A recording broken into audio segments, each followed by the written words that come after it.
Morning and welcome to the Devlog 001 for Chronicle Destiny. Basic build.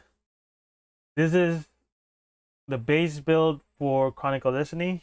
It has the minimum presentation wise that I will be needing to create Chronicle Destiny. So let's go ahead and go to the game.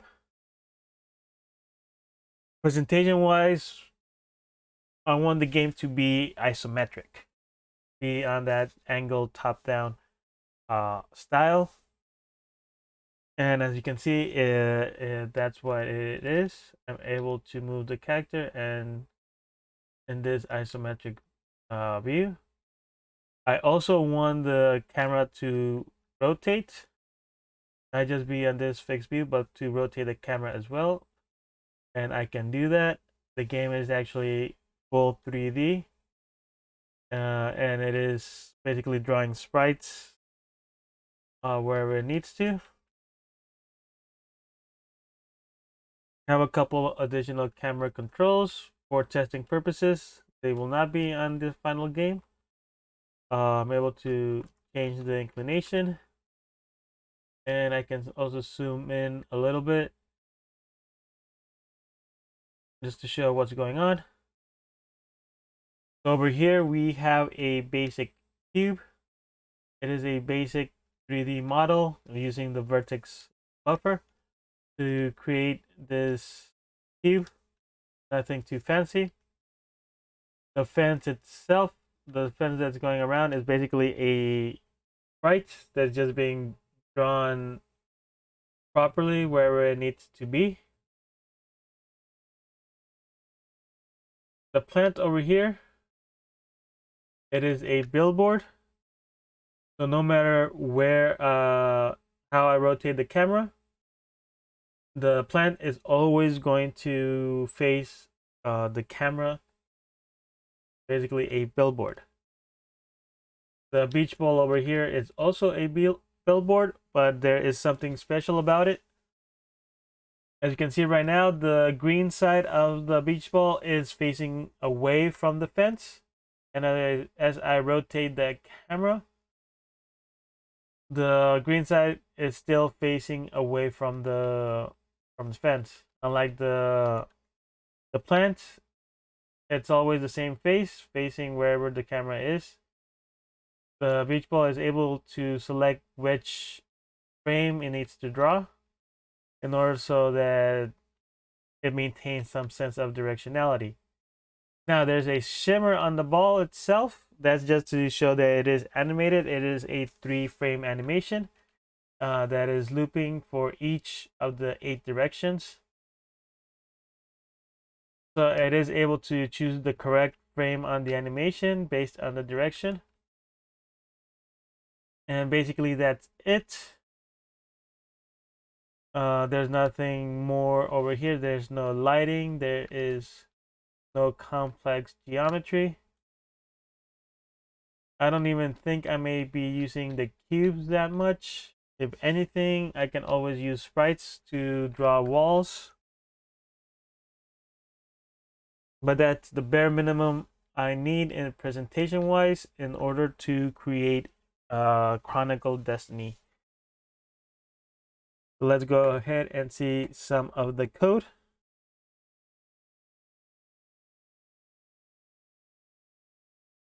Let's see, let's go to the base object that has basically the code for 3D. This is basically the base initiation for if I want to work on 3D.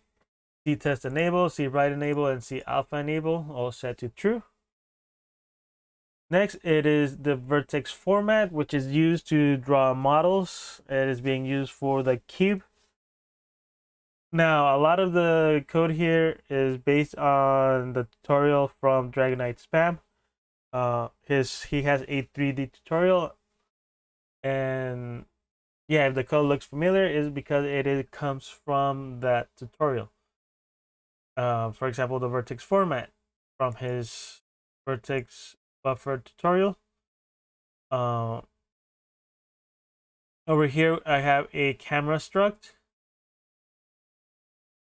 It holds the variables that are needed to basically manipulate the camera, like the x values for from and to and up, the x, y, and z values for all that. Down here, a fix for HTML5. One of the main objectives is that I want an HTML5 build for this game, so it could be posted online and easily accessible for anyone. While the executable will also be distributed, it is far easier to just point at a web address to play the game than to download an executable. So you can, and you have to be on a computer in order to run that executable anyway. The website will just make it a lot easier to get this game in front of as many screens as possible while it's being developed, in order to get as much feedback as possible. But the HTML5 has a couple issues, and this is in order to fix, or not necessarily fix, but to make it more usable. I'll go over that when I show off the HTML5 build. And the step is basically just how to manipulate the camera. 3 of the variables of the camera, actually 4 of them, being one of them is focus, where the camera is pointing at. The distance, how far the camera is from that focus. The direction is the angle that camera is in relation to the focus. And inclination, how far off the ground is the camera, basically how far off the ground the camera is. And basically that's a spherical coordinate, but the game works on Cartesian coordinates, so I need to translate it to XYZ, so that's what it does. In other places, those variables get manipulated, and over here, those variables are converted to XYZ. On draw, it is basically the basic draw for the 3D camera. However, there is a little bit more over here. Like I mentioned before, the HTML5 is a little bit wonky. How I showed it, it is using the orthographic projection. That's so it looks isometric. Over here on inclination, it has this weird angle, 35.264. That is so it looks isometric alongside the orthographic projection. However, the orthographic projection does not work properly on HTML5. So I'm using the standard perspective projection, and the fix down here changes the FOV to 15, which the standard is like 60. 15 is too small, but that makes it look closer to an orthographic projection. So that's basically what's going on over here. Why there's two of these. One of them is for the orthographic projection, and the other one is for the standard perspective projection if it's on a browser. And basically that's all for the handling 3D. So over here on the wall object, which is a cube, for create, I create a variable called model, and I run the functions model block. Model block is just returns all a vertex buffer with all the vertices to create a cube. This is based using the compatibility script from the basic D3D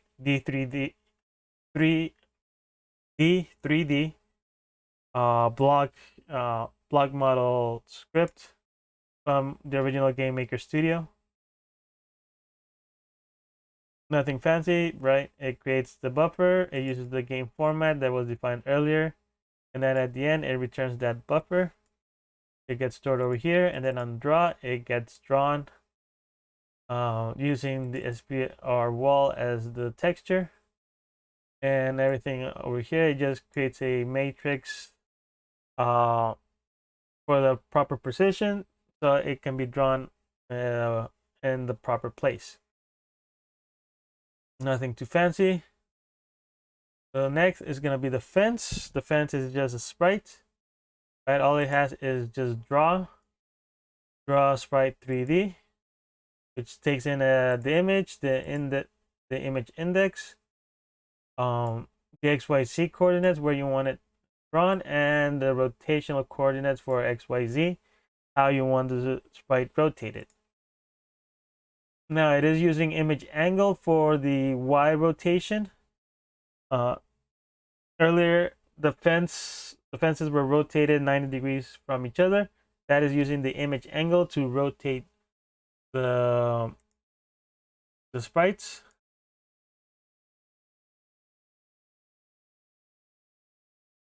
Before I actually show you the code over here, let's go to actually to the bush. It has just sprite billboard, which is basically the same, except it does not accept rotation, because that doesn't make sense for a billboard.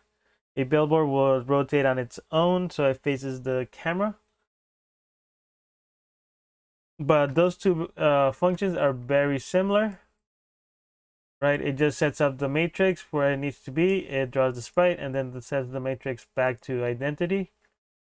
For sprite, draw sprite 3D, it sets the rotation to -90 on the x-axis. That way the sprite is not drawn flat towards the ground, it's already standing up. The vast majority of sprites are going to be standing up. I mostly will have to edit the Y rotation. For billboards, it does not accept rotation. It uses this on the Y axis. It rotates the sprite based on the camera. I guess the camera direction, and adds 90 so that it always faces the camera. And from there is basically the same thing. Now for the ball, it's a little bit more fancier. It has a bit more going on. Let's go ahead and close everything out so it's not as crowded. First, it has a couple variables over here. I do have to clean up a lot of this code, so it makes sense, but it does work. Two things. SI, I'm using it instead of the image index, and DS, I'm using it instead of the image speed. So this two relate to animation, and DI is what is being the proper image index that is being drawn. Direction, it is the direction the object is facing. Right now it is 0. I believe 0 means it's facing right, and basically from there to 360 is other directions.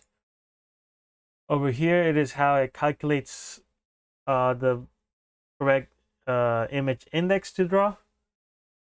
First, for LDIR, it grabs the direction of the object and the direction of the camera, it adds them up, and this function rollover, all it does is that if the number goes above the maximum, it just rolls it over back to 0, or the minimum number, and if it's below the minimum number, it rolls it back up to the maximum.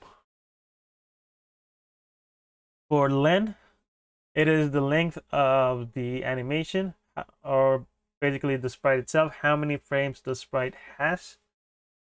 Sub or sub animation, it is how long each sub animation is, how long it is for each of the 8 directions, and that is the length divided by 8, and that's gonna give me the sub animation. Let's just go ahead and see the sprites for the ball, which consists of 24 frames. 3 of them are for each direction, just to show that it is being animated. Right, so this is how it looks playing. There are 8 directions and 3 frames for each direction. So when I get the sub animation, length divided by 8, I should be getting 3. For either, I get the elder, which is the combined direction and camera direction, object direction and camera direction, and I divide it by 45. That will give me a number between 0 and 7. I make sure that it is rounded, so I have it as a nice integer. 0 and 7, that's our 8 numbers for each of the 8 directions. Si again is the image index, and I add the ds, which is image speed. Right now image speed is being set to 0.1, and I'll again use rollover so that when it goes over the sub animation, which is 3, it will roll over back down to 0 and keep on animating like that. Then over here it is where the selection actually happens. For the variable ni, I get the si, which right now it is the frame it is for the animation 1, 2, or 3, or actually 0, 1, or 2. And then I add the product of sub times either. Sub is how long the animation, so the sub animation is, and either is the direction it is facing from a number between 0 or 7. The product will give me the first frame of the sub animation.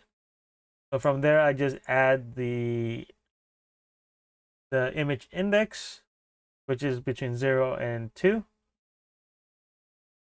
And that will give me the actual image index based on its current sub animation frame and the direction. Then I make di equals ni, and I use di for the image index for when I'm drawing the billboard. So basically that's it. That's the everything that I am using for Chronicle Destiny. So it gives me the proper game. So back to what I have, the executable. I can move.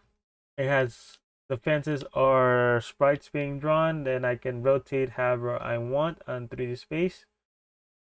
The billboards always face the camera, and then the animated billboards, the directional billboards, maintain a sense of direction, no matter how that camera is rotated. And it does also support the animation. That will be very useful when actually animating characters. So this is the executable, but like I said, there's also an HTML5 version that I have posted online, so anyone can go and test out the game without actually having to download the executable.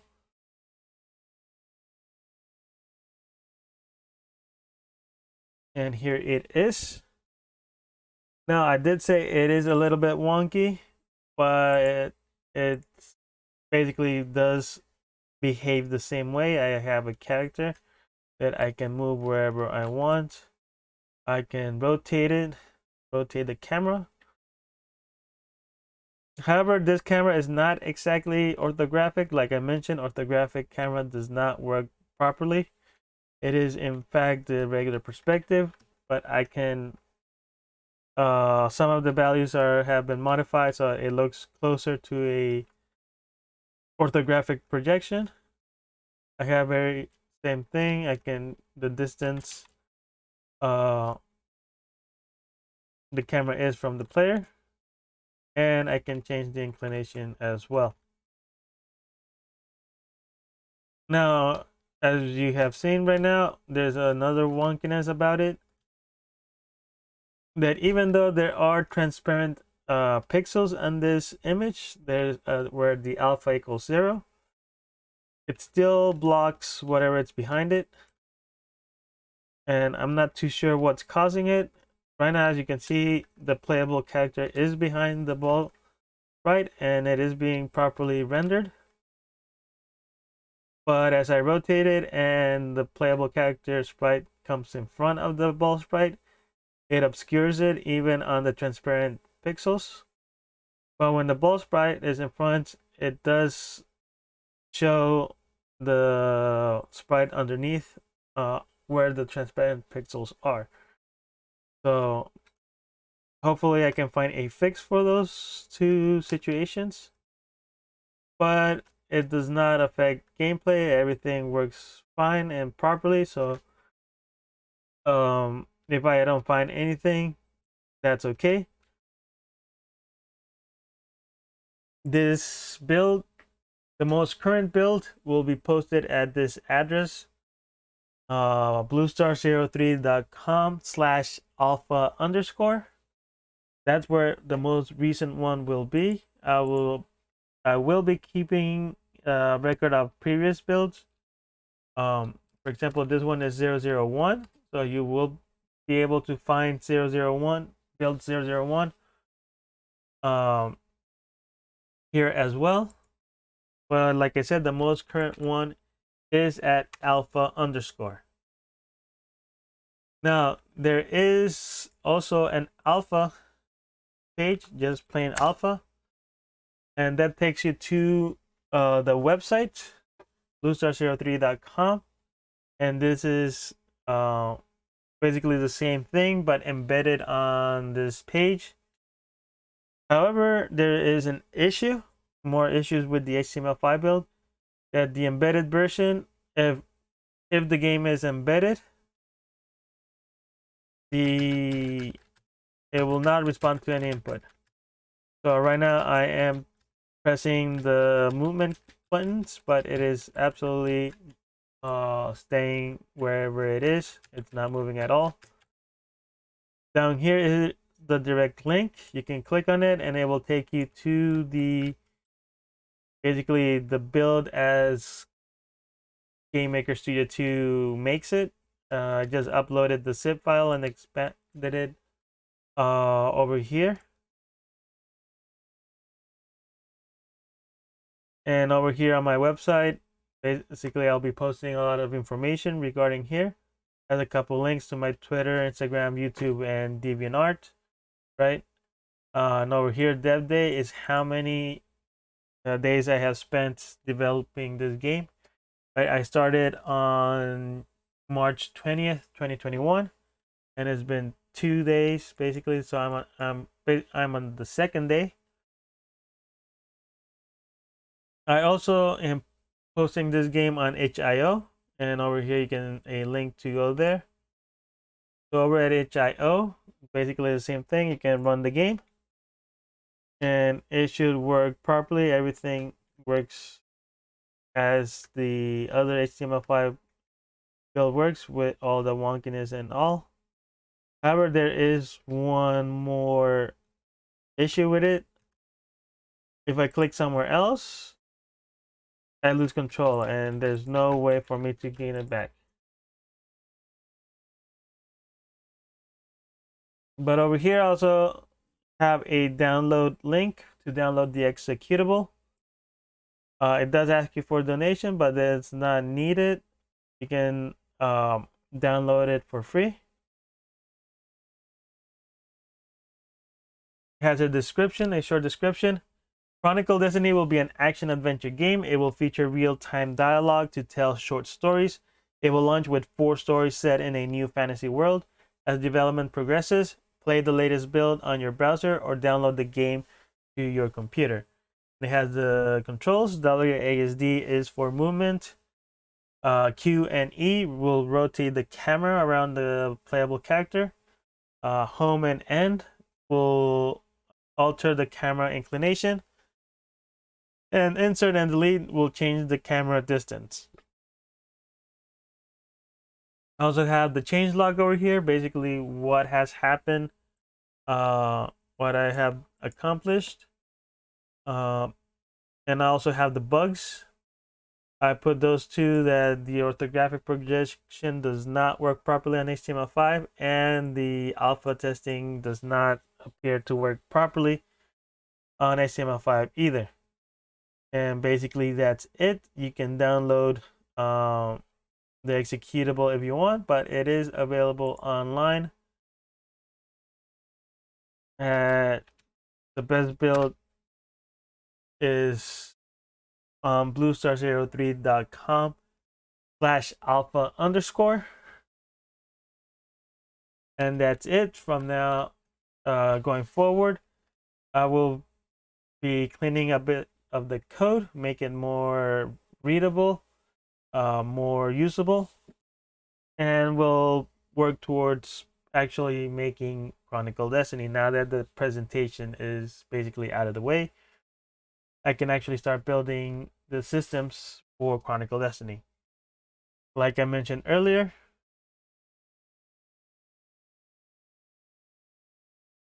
it will feature real-time dialogue. That is the main hook. That's the main gameplay feature for Chronicle Destiny, as well as the new fantasy world.